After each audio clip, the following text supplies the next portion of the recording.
Okay, you guys. Well, welcome. My name is Lauren Duletsky. I am the host of the Click Clack Podcast, which is a new media company formed here in Portland to celebrate all the stories of women in sports and talk about all the things you do out of your sports. And I'm super honored. Honestly, these two are way cooler than me, to be honest. But I'm super honored to introduce two former WNBA players. We have Lisa Willis over here, and I'll hand the mic to her.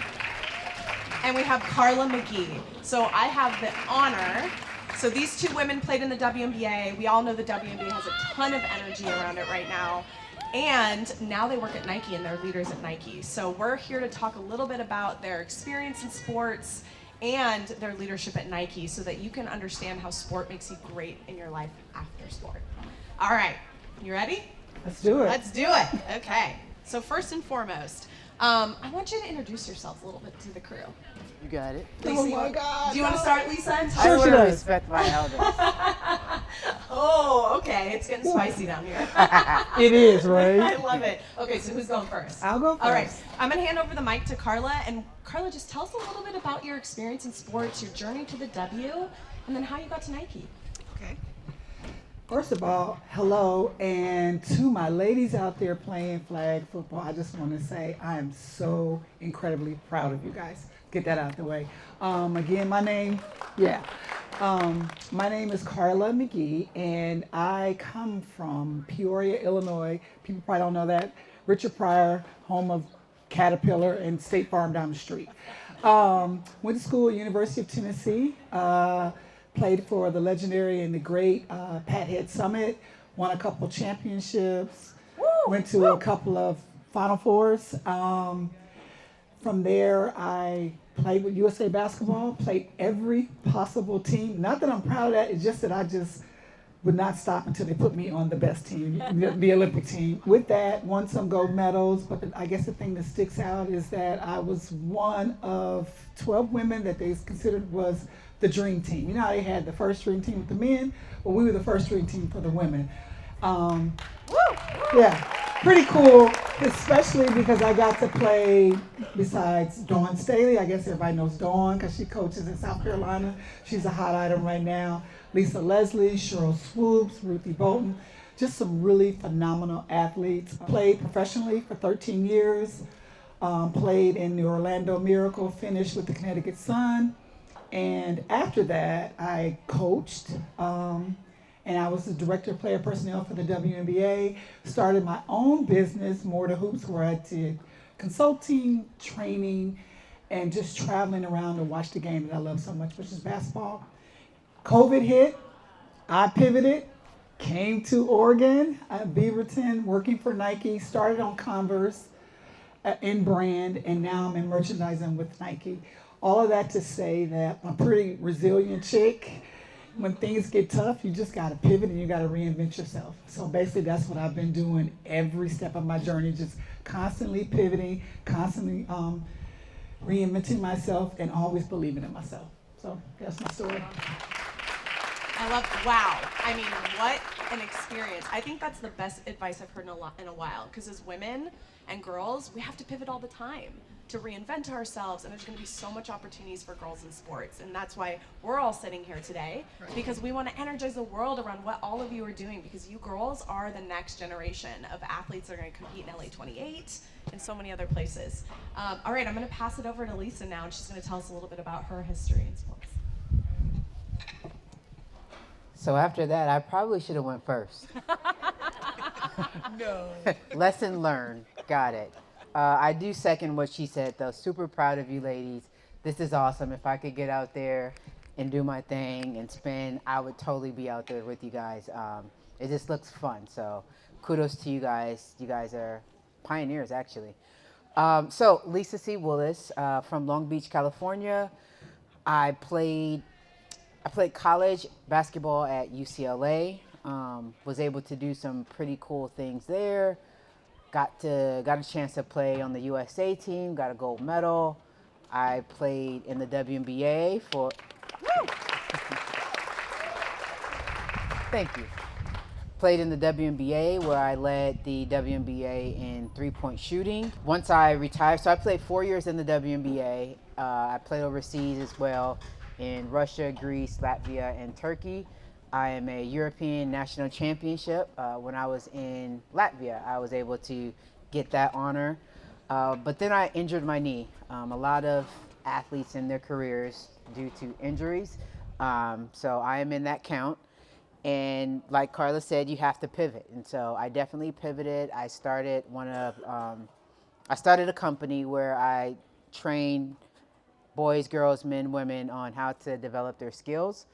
But the cool thing was that, my athletes were getting better super quick, but their mindsets were developing, their confidence was, growing, their grades were getting better. And so that made me kind of take a look at, well, what am I doing? Obviously, I'm teaching them how to shoot, but I'm doing some other stuff too. And that's when I really started to get into mental performance. And so today I am a mental performance coach in addition to working at Nike as an analyst. I'm a mental performance coach where I help athletes just like you guys perform at your highest level. They always say that skill is a small portion, but your mindset, that's like the big portion of what makes a player great. And so that is what I do, and that was birthed from my first pivot after retiring from the WNBA. However, since then, I went on to coach in high school, college, and even the NBA. So I was the first woman to coach within the New York Knicks staff. Woo! Sorry, you deserve a room for that. Thank you. That was coaching with the Knicks, coaching grown men with the Knicks. It was fun. It was a learning experience. I was challenged. One thing that I know is that we tend to compete with ourselves more than we compete with other people. And so there were different things, mindset things that I had to really champion while I was with the Knicks. But coached with the Knicks, went on to that next pivot, the pandemic, went on to work at Nike. But I always had this story that I wanted to tell. And so I wrote a book. It's a best-selling book. It's called When the Buzzer Sounds. And it's a book that really takes experiences from athletics and shows you how you're actually a pretty dope person just because you played sports. So I know I'm a better communicator. I am definitely more resilient. I pay attention to details better. There's I know how to be a good teammate. All of these things because I played sports. And so that is the first book I wrote another book about resilience for children. But my main thing is resilience.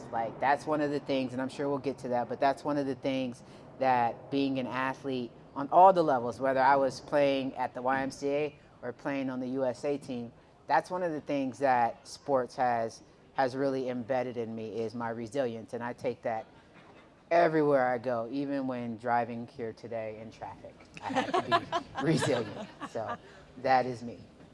Oh.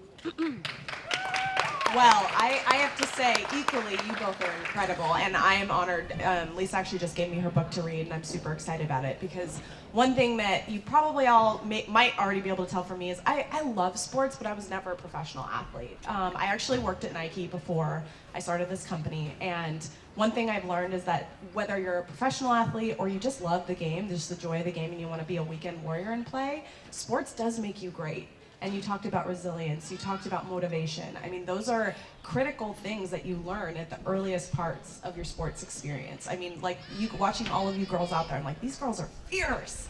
I can't do that. I'm like, well, maybe I can. Maybe they'll inspire me to do it. But, and I think for these two women are living, breathing examples of how sports helps you get into entrepreneurship, how it helps you go into Fortune 100 companies like Nike. So I would love for y'all to shed just a little bit of light of how you transition some of your skills in sports directly into industry, because that's a big opportunity for a lot of industries, especially for industries like beauty and fashion and others that are really starting to pay attention to women's sports. So who wants to start? I'm ready to go first. All right.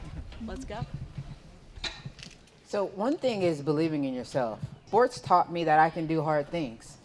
Luckily I started out in basketball, I was pretty good, but there comes a time where you come against a player that's better than you. And it's like, okay, how do I get better? Like, because there was a young lady, I was playing up, but this girl, I was probably 10 years old. She was like 13. I was probably 5'10". She was like 5'4". But she intimidated me like crazy. Like, she's way too small to be intimidating me. But she did. Just going up against her, the fear that I felt was just, I didn't like that feeling.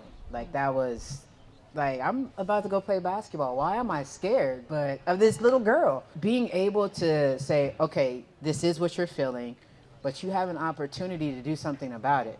You have an opportunity to take this, and because I didn't play well, so this is when I needed to be resilient. I had the opportunity to be resilient and say, hey, how am I going to go back and get better so that next time I don't have to feel this way? Transition that to, I'm in a whole different arena. I'm now working at Nike, and they brought me to Nike. They brought us to Nike because we have all of these great insights and all of these soft skills that the company could use. She didn't know Did you know merchandising? I sure did not. She did not know merchandising, and I did not know at the time how to be a product line manager. But I know how to do hard things. Like, and so that was one of the things that just really helps me when I'm going up against a new task, something that seems like super big and super hard, super challenging. It's like, I can do hard things. Like I say it all the time, I can do hard things. How do I know? Because I've done hard things successfully. Sometimes you can do hard things quickly. Sometimes it takes a little bit longer. But transitioning from a place where I felt so comfortable playing basketball to now I'm in a foreign land, I can do hard things. And so I did. I love that. That's pretty awesome, yeah. I echo everything she said, because without being resilient, it's hard to make it anywhere, let alone at Nike. But what I would say, when you say, hey, how did sports help you? How did you transition from it? Sports helped me because I didn't know sports gave me a toolbox, right? And in that toolbox, there were tools for like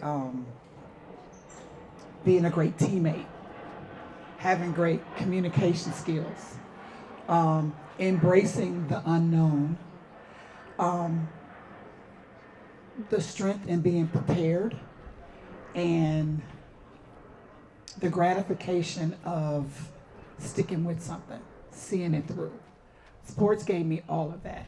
And you say, well, okay, but you have to understand, when you come and like they throw you in this foreign land, even like when we went overseas, when you go to the White House and you're hanging out with the president, like sports prepares you, because when you go and you train as hard as we trained and you play the teams we played, you feel like there's nothing I can't do. So basically all you do is you transform that energy and you take it to your workplace. Like she said, I knew nothing about merchandise. It was truly a foreign language. And anybody know a foreign language, you got to know your nouns, your verbs, and you got to conjugate things, and you got to know when to use it. That's how merchandising was. But with basketball, I just try to say, okay, there's a preseason, there's a season, and there's a postseason. So that's how I try to do my work and understand that every moment I get, I have to celebrate the wins, whether they be small or large. And so sports taught me all of that, and I didn't even know it. Sometimes I need a reminder, like Lisa would come by and remind me of some stuff. I might remind her something. That's those teammates. That's the importance of being a great teammate. So I would say sports has had a tremendous impact on my life. And like I said, it gave me a toolbox like none other, that I don't worry about things because I know I'm prepared. Wow. That's amazing advice, truly. Sports gives you the toolbox. That should be on a shirt, I think. Now that you're in merchandise, Carla, now that you're in merchandise, I think you should pitch that idea. Just saying. Well, that's incredible, and thank you for sharing that advice, because it's true. I mean, even as someone who didn't play professionally, some of those skills are so transferable, and especially when it comes to supporting your teammates in the workplace, because I think like in a team sport, you want to be great, right? You want to be the top, but also you have to be there to support your team. And that also happens in industry, 100%. So I'd love for you both to share an experience in your sport when you were playing at any level that was one of the hardest things that you've experienced, and how did you get through that? Okay. I had a couple. Let's see, one of the best ones. Before I get to that, if you guys may, I will say one thing that was truly, truly experienced. You guys, I was in a 6-car accident, right? So when I left out of that accident, I broke every bone in my face. I had brain injury. I had to be airlifted, so I was in a coma for 47 hours. My voice box is lovely, raspy voice when I go to the drive-thru and they say, would that be all, sir? And I'm like, I'm a woman. I didn't have that before. And I broke my hip, and basically 3 specialists told my parents that I would never walk again, let alone try to hop, skip, or run and play ball. But why I bring that up is because it happened my sophomore year in college, and my teammates would jog and walk up to the hospital, which was about maybe like 5 miles from campus. And back then that was a big thing because then nobody had no car and we weren't catching the bus. So it was hard because I basically, you guys, I was good, but I was lazy. I had an attitude. You couldn't tell me nothing because I thought I was the best thing since, I don't know, I was the best, right? And that happened and my world stopped. And so basically when I came out the coma, and they wouldn't let me look in the mirror because I looked a mess, because basically, you know how your chin is here? My chin was in my ear. So they had to basically slice up this, lift it up, and I still have wire in my face today where they had to break it down.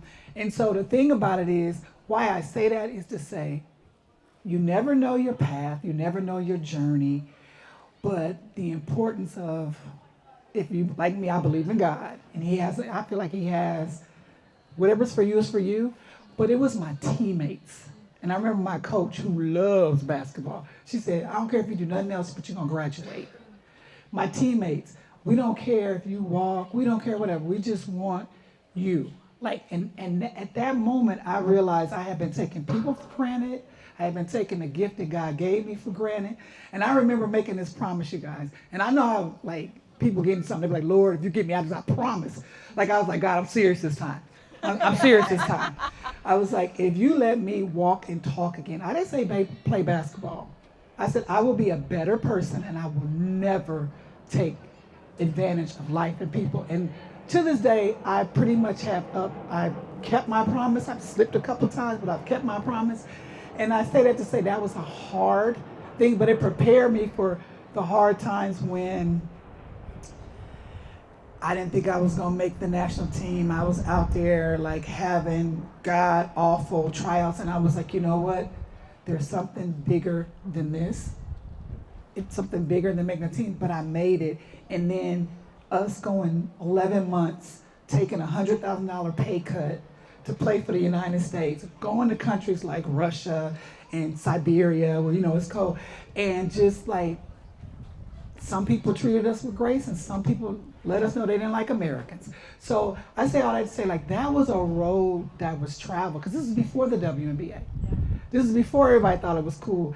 And we had to go overseas to play. Like, we had to miss our family. You know, you got to try new foods. Some foods are really good in Italy, though. I gained weight over there. But I would say that, you know, that journey was tough. But I look at it like now, and it just prepared me to be like, what can't I do? Bring it. And that's basically how I look at stuff. Like, I know how to embrace being uncomfortable. I know how to embrace the unknown.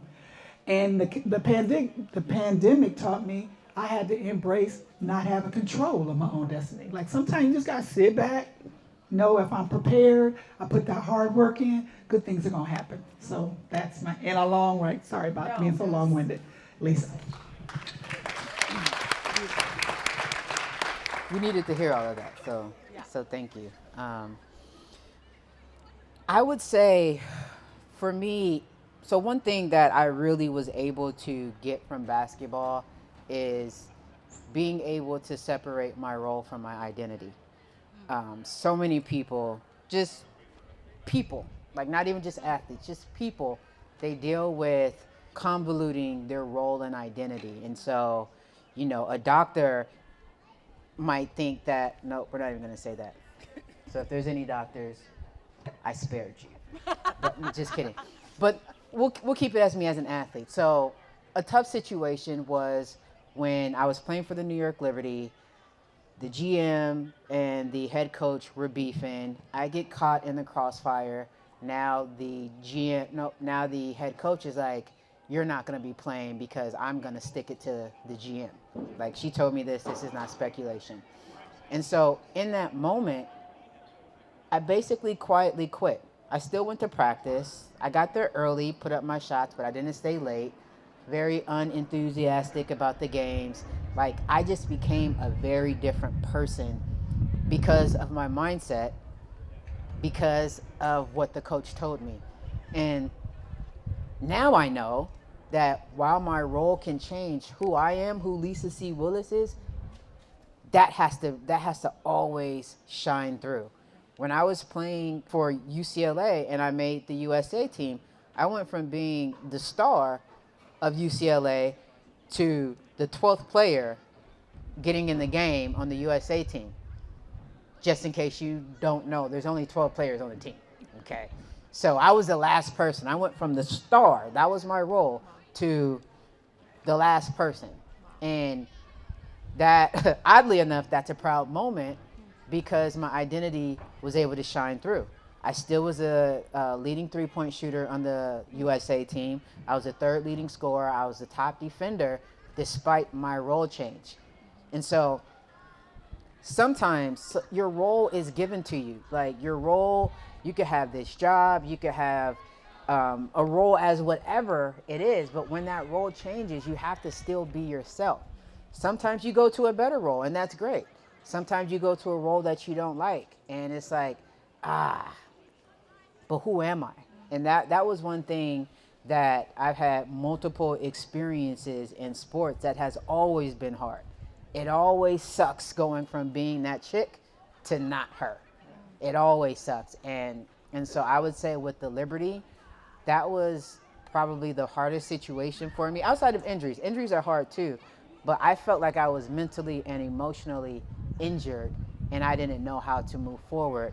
But instead of staying true to my identity, which is being a hard worker, which is being the person who's going to go above and beyond, going to be a student of the game, not going to take any moments for granted, because when I got injured, when I was in high school, blew my knee out completely, I said, okay, I'm not taking this game for granted anymore. But then this situation came maybe 6 years later, and I did, and so it's like, your identity, who are you? Get really clear on who you are, because when stuff happens in any area of your life, you still owe it to yourself to be that same amazing person. Nicely said. Very nice.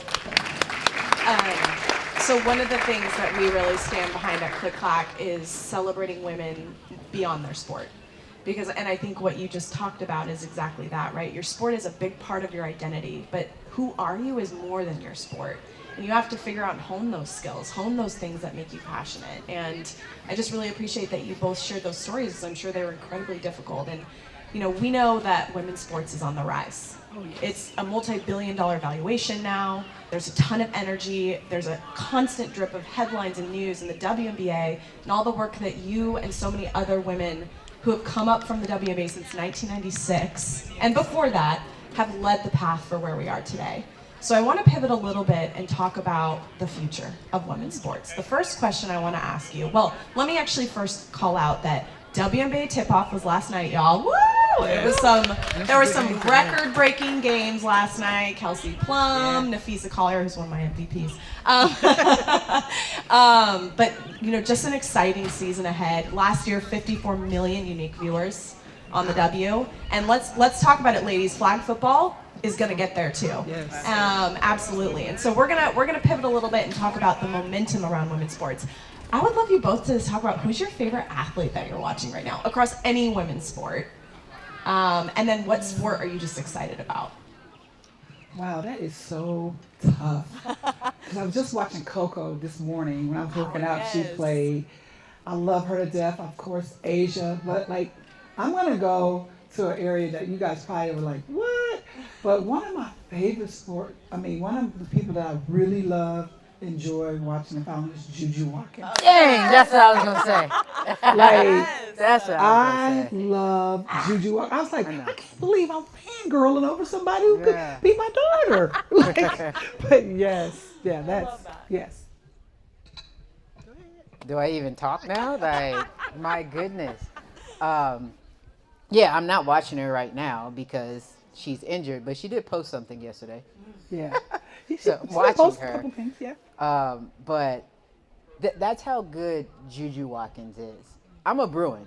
I went to UCLA. We don't like them. Okay? We do not like them. And, I mean, me even publicly saying this. You heard it first. I know, I am publicly. But that's how good she is. Like, she makes. One thing about when I played, like, I wanted to make it look like it was easy. Like, that was my swag. These days, there's a lot of players who they'll do a nice move and then they have all of these celebratory dances and about. That wasn't me because to me that felt like it took away the ease or the feeling that this is easy. This is what I do, you know. And so when watching Juju play, it looks like she's just in a training session with nobody but her trainer. Like, she doesn't see the hand in her face. She doesn't see the players surrounding her. Like, sometimes it even looks like she's warming up. Whole number one nationally ranked team in front of her, and it looks like she's warming up. It just looks so easy and so effortless. And so that's why I am a Juju Watkins fan, Yay! even as a Bruin, because she's that chick. If I could get my bun like her and swoop my edges like her, I would. Right.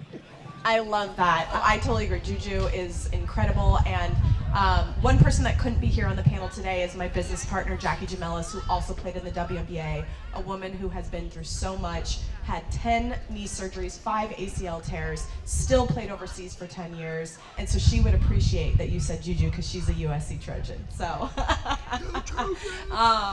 but yeah, no, there's so much energy around Juju, around women's basketball, but also I have to call it the fact that how cool is it to see Jordan Childs playing women's flag football? Right. That was sick. Yeah, that was sick. So, you know, also as women, it's such an opportunity for us to learn about different sports. And I think that's something Jackie and I talk a lot about. Now that you two are at Nike, you're working across different sports, seeing different things. We women have to support each other across different sports. Absolutely. That's the biggest opportunity to help lift the tides from all of these amazing sports. So we'll end, let's see, I would love to end with, what is your advice to all these young women who could be future Olympians, could be future Nike employees, or just out there rocking it? What would be your advice to them? I'll take this one first. My advice would be to define your own success. I'm going a little bit different. I typically say you're enough. You are enough. You're always enough. Know that. But define your own success, because when you're chasing the idea of success for somebody else, that now you're not going to get the same fulfillment. I have tons of accomplishments, but significantly fewer successes, because these are the things that I set out to do. That's how I define success, is setting out to do something and then getting it done. I set out to go to UCLA. That's why it's near and dear to me. Playing in the WNBA, that was an accomplishment. That was something my dad wanted, me to do, and so it didn't feel the same. It felt great. It did not feel the same. And so I'll just say, along your journey, there's going to be a lot of winds and twists and all of the things, but make sure that you're very clear on what success looks like for you, because at the end of the day, when it's just you and you looking in the mirror, you'll be able to say, I did what I wanted to do. I did what I set out to do. That's pretty amazing. Again, I echo everything she said. And what I will add to that is, if this is what you want, understand and embrace the journey. In that journey, that means you're going to work. You're going to be prepared. There's going to be an opportunity. And when all those points meet, it's going to equal success. Don't live in that success. Celebrate it, but never be content. I feel so many times people are out, work, work, work. Enjoy it. Like, live in that moment, but know every goal you meet, there's another goal. There's another goal. And the moment you decide, I'm not learning, I'm not having fun, you got to reevaluate some things because it might be time to pivot. That's right. That might be the name of your book, Carla, Pivot. There is a podcast called Pivot, but I still think you should do it. Well, huge, huge thanks to both of you women. You are incredible. Your stories, what you've done for other women and helped pave the path. And now we're going to celebrate a woman who is absolutely killing it, Macy Taylor, who is one of the first women out of Oregon to be to go to NCAA for flag football at Barham College. So we want to congratulate Macy because she's going to do big, big things. Right.